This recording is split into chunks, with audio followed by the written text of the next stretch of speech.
Nadreen, सबसे पहले बलूचिस्तान में इस वक्त जब मैं ये वीडियो रिकॉर्ड कर रहा हूँ तो अभी इतला आई है और ये खौफनाक सूरत हाल है, क्योंकि अभी पाकिस्तान की मीडिया ने इसको कंफर्म नहीं किया। बलूचिस्तान से पाकिस्तान का मीडिया ज़्यादा रिपोर्टिंग करता नहीं है और जो लोग रिपोर्टिंग करते हैं उन्हें मुश्किलात का सामना भी रहता है। जो मकामी सहाफ़ी हैं उन्होंने बहुत थोड़ी इन्फॉर्मेशन दी है, लेकिन इंडियन मीडिया और कुछ बलूचिस्तान लिबरेशन आर्मी के क्लेम्स हैं। वहाँ पे एक बहुत बड़ी लड़ाई हुई है, एक हमला किया गया बलूचिस्तान में मस्तूम के इलाके में, खड़कूचा का एरिया है। वहाँ पे पाकिस्तान फ़ौज के जो मुख्तलिफ रैंक्स के सिपाही हैं वो वहाँ से गुजर रहे थे। बड़ी तादाद में फ़ौजी नकलो हरकत हो रही थी और ये बसेस के अंदर हो रही थी मुबैना तौर पे, और इस काफ़िले के ऊपर अटैक किया गया। गो के इनके साथ सिक्योरिटी मौजूद थी। वहाँ पे काफ़ी जंग जैसी सूरत हाल बन गई, दो तरफा बहुत खौफनाक फायरिंग हुई है, बाद में काफ़ी मदद भी पहुँचाई गई है। लेकिन इस लड़ाई के नतीजे में बड़े पैमाने पर वहाँ पे सिक्योरिटी फोर्सेस की शहादतें रिपोर्ट हो रही हैं और दूसरी जानिब जो दहशतगर्द हैं वो भी मारे गए हैं। अभी दोनों तरफ से जो है वो क्लेम आ जाएंगे थोड़ी देर के बाद। हकीकत क्या है वो तो जब सरकारी मौक़िफ़ आएगा तब पता चलेगा। लेकिन जो अब तक की हमारे पास इन्फॉर्मेशन है, जो इंडियन मीडिया ने रिपोर्ट किया, न्यूज़ 18 ने, वो तो कह रहे हैं कि 45 पाकिस्तानी फ़ौजी जवान शहीद हुए हैं इस वाक़े में। अफसोसनाक वाक़े में बड़ा हमला है ये, और वहाँ पे जो अस्पताल है उसके अंदर एमरजेंसी भी नाफिज की गई है। इसमें जो अपडेट्स आएंगी वो मैं आपके साथ शेयर करूँगा, लेकिन जो नक्शा है वो इंतहाई खौफनाक है जो खींचा गया है। मुख्तलिफ न्यूज़ देने वालों ने जो बताया अब तक, जो सोशल मीडिया के ऊपर इन्फॉर्मेशन है वो भी बड़ी खौफनाक मंजरकुशी कर रही है, लेकिन तफसीलात हमें पता चलेंगी। और दूसरी जानब सिक्योरिटी फोर्सेज भी अपना ऑपरेशन जारी रखे हुए हैं बलूचिस्तान के मुख्तलिफ इलाकों में, और उस ऑपरेशन में या जो ऑपरेशन हो रहे हैं उनमें अब तक मुबैना तौर पर 100 से ज़ायद दहशतगर्द मार दिए गए हैं। अच्छा, इसमें जो दहशतगर्द मारे जा रहे हैं उनमें BLA वालों से भी लड़ाई चल रही है सिक्योरिटी फोर्सेज की, और TTP के साथ भी लड़ाई चल रही है, और दीगर अलग अलग ग्रुप्स हैं जिनके साथ लड़ाई चल रही है। अब जो सिक्योरिटी फोर्सेज बताती हैं वो तो ये है, लेकिन अगर आप बलूचिस्तान में ओवरऑल सूरत हाल देखें तो ये चंद महीने बहुत क़यामत खेज़ गुजरे हैं। हमने मनाजिर देखे, पूरे पूरे शहर के ऊपर दहशतगर्दों ने कब्ज़ा किया, कंट्रोल कर लिया उन्होंने, और कोई उन्हें पूछने वाला नहीं था। BLA के लोग आते हैं और वो पुलिस की गाड़ियों के अंदर गश्त करते हैं। BLA के लोग आते हैं, वो पूरे पूरे शहर के ऊपर कब्ज़ा कर लेते हैं, कंट्रोल कर लेते हैं, और सिक्योरिटी फोर्सेज उन्हें रोकने में नाकाम रहती हैं। वो दंदनाते हुए आते हैं, पुलिस वालों को यरगमाल बनाकर ले जाते हैं। कई वाक़यात हुए जहाँ पे पुलिस वाले बड़ी तादाद में शहीद भी हुए। जाफ़र एक्सप्रेस वाला सानिया हुआ बहुत बड़ा, उसके अलावा बार बार ऐसे सानियात होते रहे। अभी हाल ही में पुलिस के ऊपर एक अटैक होता है कोयटा के बिल्कुल करीब, और उस अटैक के नतीजे में कई घंटे लड़ाई जारी रहती है। पुलिस वाले मदद मांगते हैं, मदद नहीं मिलती, दहशतगर्द कामयाब होते हैं, पुलिस वालों को शहीद करते हैं, बाकी को उठा के साथ ले जाते हैं। अब 5 लाशें मजीद बताई जा रही हैं जो मिली हैं, पहाड़ों से उठाकर लाई गई हैं, और ये कई दिनों से लाशें वहाँ पहाड़ों पर मौजूद थीं, और ये सिक्योरिटी फोर्सेज नहीं लेकर आई, ये मकामी लोग अपनी मदद आपके तहत ये लाशें नीचे लेकर आए। ये लाशें नीचे कैसे आई थीं इसके बारे में अब हमारे पास मुस्तनद खबरें आना शुरू हो गई हैं, और इसके हवाले से जो लोग लाशें लेकर आए उन्होंने बताना शुरू किया है कि एक्चुअली उस दिन हुआ क्या था। ये जनाब बताते हैं कि बाकायदा दहशतगर्दों के साथ बातचीत हुई थी, और मकामी लोगों ने बातचीत करने के बाद दहशतगर्दों ने उनको इजाज़त दी कि आप आएँ और आकर अपनी लाशें उठा लें, जो पुलिस वाले हैं उनकी। और लाशें उठाने के लिए शराइत ये रखी गई थी कि नौजवान नहीं आएंगे। तो उन्होंने बताया जी कि नौजवान नहीं गए, बल्कि वो लोग गए जिनकी सफ़ेद दाढ़ियाँ थीं लाशें उठाने के लिए, और ये शाम का वक्त था। अब कई लोगों ने इंटरव्यू देकर चीज़ें काफ़ी क्लियर कर दी हैं। अब ज़ैनुल्लाह के साथ मौजूद शेर अली बताते हैं कि जैसे जैसे वो आगे बढ़ते गए, रास्ते के दोनों तरफ मुसल्लह अफराद खड़े हुए उनको दिखाई दे रहे थे। उन्होंने गाड़ियाँ रोकी, हमारी तलाशी ली और कहा कि मोबाइल फ़ोन इस्तेमाल नहीं करना और ज़्यादा बातचीत नहीं करनी, लाशें उठाओ और निकलो। मुसल्लह अफराद ने उन्हें कहा कि अंधेरा होने का इंतजार करें। मगरिब की नमाज के बाद तकरीबन 8 मुसल्लह नौजवान आए और उन्हें अपने साथ पैदल लेकर चल पड़े, और कई मिनट पैदल चलने के बाद वो एक तंग रास्ते पर चलने लगे। और उन्होंने कहा जी कि मुख्तलिफ जगहों पर लाशें पड़ी हुई थीं, एक जगह पे 11 और दूसरी जगह पे 10, कुल 21 लाशें। 3 दिन की शदीद गर्मी में लाशों की हालत बहुत ख़राब हो चुकी थी। कई चेहरे इस काबिल नहीं रहे थे कि उन्हें पहचाना जा सके। हमने गाड़ियों में पहले प्लास्टिक बिछाया, फिर एक एक करके लाशें रखना शुरू की। हर गाड़ी में 7 लाशें रखी गईं और उन्हें रस्सी से मजबूती के साथ बांध लिया। शेर अली बताते हैं कि ये मुसल्लह अफराद 19 से 20 साल के नौजवान थे जो पश्तो बोल रहे थे, लेकिन ये पश्तो उनके अपने इलाके की नहीं थी, ये कहीं और से आए हुए लोग थे। अब इन्हें कौन लेकर आया, किसने लाकर वहाँ बसाया, इसके बारे में कोई समझ नहीं आ रही। फिर उन्होंने कहा जी कि उन्होंने सवाल किया कि ये भी पश्तो, तुम भी पश्तून हो, तो तुम खुद को तालिबान और तहरीके तालिबान कहते हो, इतनी गोलियां क्यों मारी हैं? ये सवाल उन्होंने बात पूछी। तो शेर अली ने बताया कि उनका जवाब था कि ये हमारे मुशरान का हुक्म था, जो ज़्यादा बोलता था हम उसके मुंह पर गोली मारते थे, जो भागने की कोशिश करता था उसकी टांगों पर गोली मारते थे। और तालिबान ने कहा कि उन्होंने पुलिस एहलकारों को हथियार डालने को कहा था, लेकिन उन्होंने इनकार किया, इसलिए लड़ाई हुई और सबको मार दिया गया। नाज़रीन जी, बहुत खौफनाक सूरत हाल है। मैं ये सारी रिपोर्ट आपको पढ़ के सुनाऊं तो आप हैरान हो जाएंगे, आपकी आंखों में आंसू आ जाएंगे। ये इस तरीके से मारा गया वहाँ पे और फिर उनकी लाशों को मसख किया गया, उनके ऊपर तेजाब फेंका गया। अब जब ये लोग लाशें लेकर आए तो रास्ते में सिक्योरिटी फोर्सेज ने कहा ये लाशें हमारे वाले कर दो। अस्पताल में भी आ गए वो, उन्होंने कहा लाशें हमें दे दो। वजह ये थी कि अगले दिन आर्मी चीफ ने और वज़ीर आज़म ने इज्तिमाई नमाज़ जनाजा में शिरकत करनी थी, तो लवाहिकीन बिफर गए। उन्होंने कहा जी आपको लाशें हम क्यों दे दें, आप 3 दिन तक लाशें वहाँ पहाड़ों में सड़ती रही, आप उठाने नहीं गए। और दावा आपने ये कर दिया कि जनाब हमने कामयाब ऑपरेशन कर दिया है, दावा आपने ये कर दिया कि हमने यरगमाली सारे रिहा करवा लिए हैं, यरगमाली तो सारे शहीद हो गए। आपने किसको रिहा करवाया था? और जो लोग दूसरी जगह से वापस आए थे उनको भी मकामी कबायली जाके जो बुजुर्ग हैं वो बातचीत करके वापस लाए थे, और उससे पहले जो पुलिस वाले वापस आए थे वो पैसा और भत्ता देकर वापस आए थे। तो सिक्योरिटी फोर्सेज ने तो किसी यरगमाली को रिहा नहीं करवाया इस सारे इंसिडेंट में। तो ये बहुत बड़ी सूरत बेनकाब हुई है। ये रिपोर्ट इतनी खौफनाक है कि इसको पढ़ने के बाद मैं तो हिल गया था। अब ये इस तरीके से लाशें वापस आई हैं। मस्तूम की सूरत मैंने आपको बताई है, वो धरना देकर बैठे हुए हैं और धरना देने वालों के कुछ मुतालबात हैं, यानी उनके मुतालबात बहुत ही जायज़ हैं, आईनी और कानूनी मुतालबात हैं। मुतालबात क्या हैं? नंबर 1 वो ये कहते हैं जुडिशल कमीशन आप एक बना दें जो इस बात की इंक्वायरी करेगी ये सारे वाकयात कैसे हुए, जिम्मेदार कौन है। कोई गैर कानूनी काम वो नहीं कह रहे। दूसरा वो ये कहते हैं कि जी आप इख्तियारात दें लेवीज को, और उनको इख्तियारात देने के साथ हथियार भी दें।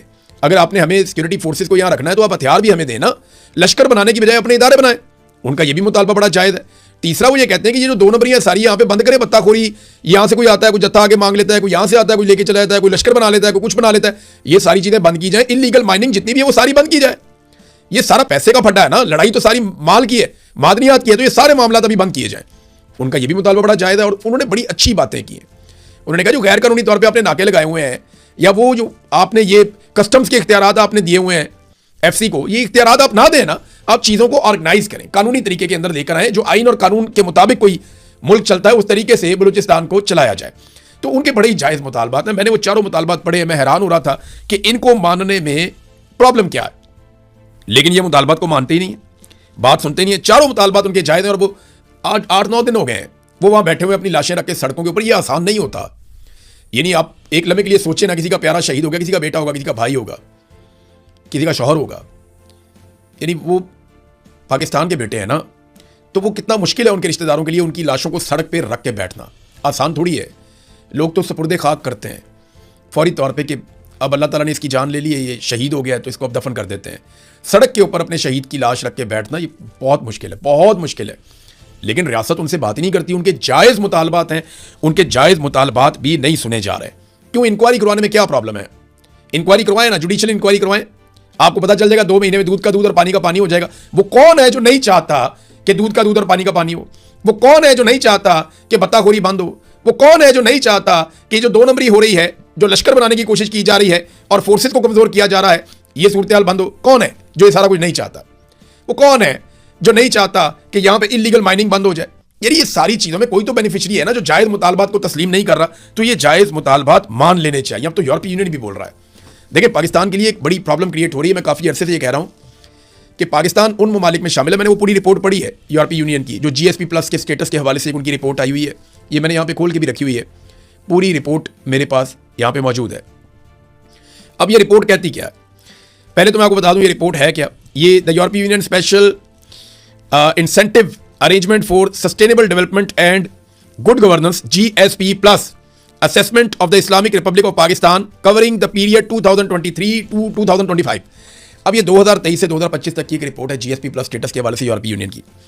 इसमें ना मैं रिपोर्ट के बारे में चंद चीज़ें आपको ज़रा क्लियर कर देता हूँ। एक तो इन्होंने पाकिस्तान में जो इंसानी हकूक़ की खिलाफ वर्जियाँ हैं उन पर बहुत आवाज़ उठाई है और उनके ऊपर तशवीश का इजहार किया है और बार बार मुतालबा किया है कि इन चीज़ों को ठीक करो, लेकिन पाकिस्तान इन चीज़ों को ठीक नहीं कर रहा। अक़लियतों के हवाले से बड़े तहफ़्फ़ुज़ात हैं इसमें, जो है वो जो अपोजिशन है उसके हवाले से बड़े तहफ़्फ़ुज़ात हैं। बल्कि लिखा गया इमरान खान साहब के बारे में कि साबिक़ वज़ीर आज़म को और पॉलिटिकल प्रिजनर्स को जो जेल के अंदर रखा हुआ है उन्हें फेयर ट्रायल का हक तो दिया जाए। फेयर ट्रायल का हक नहीं बन रहा, उन्हें मिल नहीं रहा। फिर लापता अफराद का मामला भी इसके अंदर उठाया गया बड़ी संजीदगी के साथ। नाम किसी का नहीं लिया गया, लेकिन लापता अफराद का इसमें पूरा मामला उठाया गया। फिर अक़लियतों के हवाले से जो उनके हकूक़ हैं वो वाला मामला भी उठाया गया, और जो मिलिट्री कोर्ट्स हैं ये मामला भी उठाया गया कि फ़ौजी अदालतों में सिविलियंस को सजाएं देने वाला मजाक पाकिस्तान में क्यों किया गया। तो GSP+ स्टेटस के हवाले से उन्होंने ये भी बताया कि पाकिस्तान वो मुल्क है जो लार्जेस्ट बेनिफिशियरी है GSP+ स्टेटस का यूरोपीय यूनियन में, यानी बहुत ज़्यादा फ़ायदा हम उठाते हैं उसका। और अगर ये फ़ायदा पाकिस्तान उठाते रहना चाहता है तो पाकिस्तान को ह्यूमन राइट्स वायलेशंस बंद करनी चाहिए, लेकिन वो हो नहीं रही। और इसका फ़ायदा पाकिस्तान लगातार उठा रहा है। 2022 में सबसे बड़ा फ़ायदा उठाया पाकिस्तान ने, फिर 23-24 में आगे नीचे जाए मामला, आहिस्ता आहिस्ता आपको पता है पाकिस्तान की एक्सपोर्ट्स ही कम होती चली गई, तो हम उतना फ़ायदा तो नहीं उठा रहे, लेकिन फिर भी बड़ा फ़ायदा है। ये जो माहौलियाती आलूदगी या क्लाइमेट चेंज है, इसके बारे में भी उन्होंने कुछ नुकात उठाए। उन्होंने बताया कि किन किन शोबों में पाकिस्तान को कितनी कितनी इमदाद दी गई और पाकिस्तान ने उसका फ़ायदा नहीं उठाया, बल्कि पाकिस्तान ने एक्टिविटीज़ नहीं की इस हवाले से भी। और ह्यूमन राइट्स सबसे अहम चीज़ है, मीडिया के हवाले से आवाज़ उठाई गई। पीका के कवानीन का खास तौर पे जिक्र किया गया, जो पंजाब ने कानून पास कर दिया उसका भी जिक्र किया गया कि किस तरीके से सहाफ़ियों को दबाया जा रहा है, किस तरीके से अदलिया को दबाया जा रहा है। अभी एक और इंटरनेशनल रिपोर्ट आई थी जो बता रही थी पाकिस्तान की अदलिया में करप्शन बढ़ती चली जा रही है। 26वीं और 27वीं आईनी तरमीम को मनसूख करो क्योंकि अदलिया तबाह बर्बाद हो गई है। अभी एमनेस्टी इंटरनेशनल ने एक रिपोर्ट में ये मुतालबा किया कि मालिक बलोच को छोड़ा जाए, बाकी सबको छोड़ा जाए। अहमद फरहाद का नाम लेकर उन्होंने कहा जी अहमद फरहाद साहब को भी छोड़ा जाए। अब प्रॉब्लम यह है कि पाकिस्तान की मिलिट्री एस्टेब्लिशमेंट लगातार अहमद फरहाद पे दबाव डाल रही है कि जनाब आप ये स्टेटमेंट दें और घर जाएं, आप एक बयान दें जॉइंट अवामी एक्शन कमेटी के खिलाफ और आप अपने घर जाएं, तो वो भाई ये बात मानते नहीं है। अब कश्मीर की सूरत हाल पे भी नाज़रीन मैं थोड़ा सा आपको बता दूं, ये यूरोपीय यूनियन की रिपोर्ट पे मैं पहले एक चीज़ एक दो और मैं शेयर कर दूं कि इसमें जो क्रेडिट जाता है, एक तो वो यूरोपीय यूनियन को जाता है कि उनके लोग बार बार पाकिस्तान में आए, उन्होंने बड़ी मेहनत से काम किया और अभी भी उन्होंने हाथ बड़ा हल्का रखा है। दूसरा, इसके अंदर जो है वो कुछ ऐसी ओवरसीज पाकिस्तानियों की तंजीमें और कोशिशें जिनकी वजह से ये सब मुमकिन हुआ। इसके अंदर एक PWA है, पाकिस्तान वर्ल्ड अलायंस, उन्होंने बहुत काम किया। यूरोपाक है जिसने इसमें बहुत काम किया, और इसके जो लोग हैं जो इसमें काम कर रहे हैं NGOs में, वो मुबारकबाद के मुस्तहिक हैं। अभी ये जुलाई के महीने तक वो काम करते रहे हैं। बल्कि एक NGO है अबाबील, उनके लोग भी मिले थे जाके, उन्होंने भी काम किया। फिर जो कुछ अकलियतों के नुमाइंदगान हैं वो जाकर मिले, उन्होंने भी यूरोपीय यूनियन को सूरत हाल का बताया। फिर कुछ जो पिसे हुए तबकात हैं पाकिस्तान के अंदर या बलूचिस्तान से रिलेटेड जो लोग हैं, जबरी तौर पे गुमशुदगियों का केस जो उठाते हैं, उन्होंने जाकर ये सारे मामला यूरोपीय यूनियन को बताए। तो उन्हें और बहुत कुछ भी यानी वहाँ आइडिया है। जिन लोगों ने मुलाकातें की जाके उन्होंने मुझे बताया, और ये सिलसिला अभी रुकना नहीं है, ये सिलसिला अभी आगे चलना है। तो पाकिस्तान को ना ये किबला दुरुस्त करना पड़ेगा ह्यूमन राइट्स के मामले में। कम से कम जो आसिम मुनीर साहब के रजीम ने जुल्म और बर्बरियत का एक बाजार गर्म किया है, वो मामला ठंडा करना पड़ेगा। इस तरीके से पाकिस्तान आगे बढ़ नहीं सकता। जो सियासी कैदी हैं उनको रिहा करना पड़ेगा, उनके ऊपर जुल्म और जबर का सिलसिला बंद करना पड़ेगा। अभी मैं देख रहा था सनम जावेद साहिबा की कोई पता नहीं AI से बनी हुई है या ठीक तस्वीर है, उन्हें अस्पताल शिफ्ट किया गया जेल से, उनकी हालत बहुत ख़राब बताई जा रही है। और ये बहुत सारे लोगों की हालत अब ख़राब कर दी गई है, पता नहीं खुराक के अंदर कुछ डाल रहे हैं, क्या कर रहे हैं, कुछ भी करके उन लोगों को जो टूट नहीं रहे, जो हार नहीं मान रहे, उनको अब फिजिकली कमज़ोर किया जा रहा है, उनको बीमार किया जा रहा है। तो वो उनके घर वाले बहुत तशवीश में थे, बहुत परेशान थे। मेरी एक जर्नलिस्ट से भी बात हुई, उन्होंने बताया जी कि वो निकाला तो था अस्पताल के लिए, लेकिन लेकर नहीं गए किसी अस्पताल में, कुछ समझ नहीं आ रही, और फिर उन्हें ट्रीट करके या कुछ उन्होंने बताया और फिर उन्हें वापस लेकर जेल में चले गए। कुछ लोग सोशल मीडिया पे मजाक उड़ा रहे थे इस बात का। ये जब बोझ आप पे पड़ेगा ना तब आपको पता चलेगा। ये जो मजाक उड़ाने वाले हैं ना, इनकी वाबस्तगी हो सकती है किसी और पॉलिटिकल पार्टी से, या ये सनम जावेद से नफरत कर सकते हैं, लेकिन एक बात याद रखिएगा, जितना उसने बोझ उठाया है ना, इसका 10% भी उठाना बहुत मुश्किल है। मैं सच बता रहा हूँ आपको, जितनी मार इस फैमिली ने खाई है, जितनी इन्होंने तकालीफ बर्दाश्त की हैं, जितना इनकी फैमिली ने तकालीफ बर्दाश्त की हैं, आप इसका 10% भी नहीं कर सकते, नॉर्मल आदमी नहीं कर सकता। तो आफरीन है उन लोगों पे जो डट कर खड़े हैं और जिन्होंने मुकाबला किया है। तो किसी को ताना देने से पहले ये जरूर सोच लीजिएगा कि बारी बारी सबकी बारी है। ये मैं हमेशा से कहता रहा हूं, जो सहाफ़ी मुझे मार पड़ते हुए देख के हंस रहे थे ना, उनकी बारी आ गई। तो बारी बारी सबकी बारी, और जिनकी नहीं आई ना, उनकी थोड़े अरसे बाद आ जाएगी। तो इस सिलसिले को रोके मिलकर, ताकि जो बाकी लोग बचे हैं वो हमेशा बचे रहें। बहरहाल ये जनाब कश्मीर की सूरत हाल पे आते हैं। कश्मीर में जॉइंट अवामी एक्शन कमेटी ने कहा कि फील्ड मार्शल के जवाब के तौर पे ये कमर साहब आ गए हैं, शाह साहब, और अब ये हमारे साथ मामला जो है वो हल कर लेंगे। और हम उम्मीद करते हैं कि अब हम लॉन्ग मार्च में नहीं जा रहे, तो मामला खुश असलूबी से हल हो जाएगा, हमारे मुतालबात माने जाएंगे। फिर मैंने आपको बताया कि 6 सीटों वाली बात उनसे की गई थी, पीपल्स पार्टी भी बीच में आई थी। तो पीपल्स पार्टी का तो मैं आपको क्लियर कर दूं कि पीपल्स पार्टी के पास कोई मैंडेट नहीं था, वो कुछ कर नहीं सकते थे। फिर अकील मलिक साहब आते हैं टीवी के ऊपर, वो आकर कहते हैं जनाब इसका तो हमारे साथ ताल्लुक ही कोई नहीं है, हमने तो नुमाइंदा बनाया नहीं इनको। ये जो ओवरसीज वाले आ गए हैं कमर साहब, इनका तो ताल्लुक ही कोई नहीं है। फिर मिलिट्री एस्टेब्लिशमेंट ने अपने कुछ करीबी साफियों के जरिए से पैगाम भिजवाया, और ये सोशल मीडिया के ऊपर उन्होंने ट्वीट करके बताया कि जनाब इनका कोई ताल्लुक नहीं है, फील्ड मार्शल का कोई मैंडेट इनके पास नहीं है। अब जॉइंट अवामी एक्शन कमेटी ने इस पर क्या फैसला करना है, ये हमें आने वाले वक्त में पता चल जाएगा। इलेक्शन बहुत मुतनाज़े हो गए हैं, और पाकिस्तान की सरकार को प्रॉब्लम सिर्फ इसमें सारे में एक है कि किसी तरह जॉइंट अवामी एक्शन कमेटी इलेक्शन के बाइकआउट के हवाले से बहुत सख्त मौक़िफ़ ना ले, और वो ये टाइम गुजारना चाहते हैं। बिलावल को उन्होंने हुकूमत बनाकर देनी है, क्योंकि PMLN को तो पता चल गया वो वहाँ पे बाहर नहीं निकल सकते। निकल तो बिलावल भी नहीं सकते, लेकिन उन्होंने 5 जलसे रखे हैं और उसके लिए बहुत सख्त सिक्योरिटी का इंतजाम किया गया है, और चुन चुन कर बंदे उसके अंदर बिठाए जाएंगे। बाकायदा पुराने बंदे इकट्ठे किए जा रहे हैं, और वही बंदे ज़्यादातर आपको अलग अलग जलसों में नजर आएंगे। तो बिलावल ने थोड़ा सा एक शो ऑफ करना है कि जी मैं 500-700 बंदा इकट्ठा करके जलसा कर सकता हूँ। तो 500, 1000, 2000 बंदे का वो जलसा करेंगे। और मुख्तलिफ जगहों पे 4-5 टूर करने के बाद फिर बिलावल को हुकूमत बनाकर दी जाएगी। अब तक का तो फार्मूला ये है, लेकिन क्या ये हो पाएगा? देखिए, अगर बाइकआउट कर देती है खुलकर पूरे वाशगाफ अल्फाज में कि नो राइट्स नो वोट या नो जस्टिस नो वोट, कि आप हमें इंसाफ नहीं दे रहे, हमें हकूक नहीं दे रहे, तो हम वोट भी नहीं दे रहे, अगर ये मूवमेंट चल जाती है और आज़ाद कश्मीर के लोग वोट डालने के लिए नहीं निकलते, तो पूरा का पूरा इलेक्शन जो है वो मुतनाज़ हो जाएगा। फिर ये जाली वोट कहां से लाएंगे, कहां से डालेंगे? और मीडिया की रिपोर्टिंग तो वैसे ही बंद की हुई है वहां पे। तो फॉर्म 47 जारी किए जाएंगे। फॉर्म 47 जारी करके जो पाकिस्तान में अंजाम हो रहा है, आज तक कोई एक चीज नहीं चल रही, वही अंजाम आज़ाद कश्मीर में भी होगा फॉर्म 47 का, कोई और उसका नतीजा निकलना नहीं है। नाज़रीन, आपको एक तस्वीर दिखाता हूं मैं, ये जरा तस्वीर देखें। इसमें ये रजब तैयब उर्दगान है, इनके साथ बैठे हुए हैं फील्ड मार्शल आसिम मुनीर। देखें कितनी दूर बैठाया हुआ है। ये है वो जगह जहां पे एक सरबराह मुमलिकत के सामने आर्मी चीफ बैठता है। पाकिस्तान में तो शहबाज शरीफ साहब अपने से एक कदम आगे रखते हैं। बाद वक़्त ईरान के दौरे पर गए तो फील्ड मार्शल बीच में थे, एक तरफ नायब वज़ीर आज़म, एक तरफ वज़ीर आज़म, तो वो उनको प्रोटोकॉल ज़्यादा देते हैं। लेकिन जब फौजी मिल रहे थे फील्ड मार्शल आसिम मुनीर से, तो उन्होंने काफ़ी प्रोटोकॉल दिया। लेकिन जब उर्दगान मिले हैं तो उर्दगान ने वहाँ दूर बिठाया।